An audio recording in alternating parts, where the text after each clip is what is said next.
Hey guys, welcome to another exercise of the week. This week we're going to be taking a look at something I call the slow burpee. I think I just made that up. I don't know, maybe it's out there in another form or another name, but it's basically like the name implies, a slowed down version of the burpee where you're essentially doing all of the same movements up and down, just kind of eliminating the quicker, more explosive parts of it like the push-up, the jumping back, the jumping forward, and the jumping up. And you're just doing it kind of in a sequential form, stepping back, then stepping forward again, and then standing up from a squat position.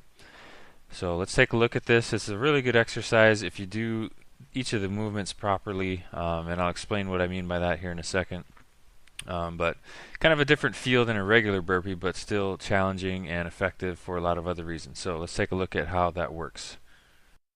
Alright, so we got people walking through our frame, random kids in the background. Just kidding, those are my kids here for the summer break and here to pester me while I'm making workout videos. Just kidding, they're awesome.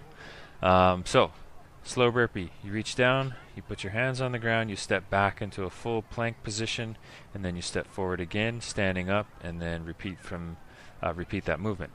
A couple things about each of those segments of the movement. When you step back, you want to have your feet come together, and then when you step forward again, as you're going to see in a second in the front view, you want your feet to come kind of in a wider position out to where your hands are. Here's that forward view I was telling you about. At least as wide as your hands, if not a little bit wider if you can. What that does is it gets your feet underneath you to come up into the squat a little bit easier. It also forces you to work on some hip mobility and flexibility, which is important for everybody pretty much nowadays. We've all got tight, inflexible hips for the most part. So something you want to make sure you do in this exercise. In my case here, I would probably do it even wider than I am here. And the other thing again is to bring your feet as close to your wrists as you can when you step forward, getting your knees and your feet and your legs, everything underneath you. Okay, so get to each position as cleanly and soundly as possible. Do the standing up part of the squat quickly and then go right back down.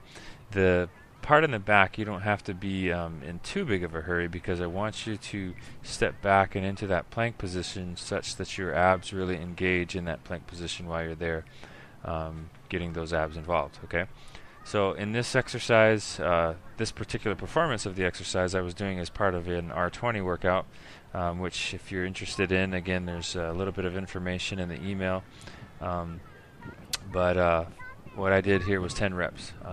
You can do 10, you can do 15. Try it out and see how it fits with whatever else you're doing for your workout. But this is a really good exercise.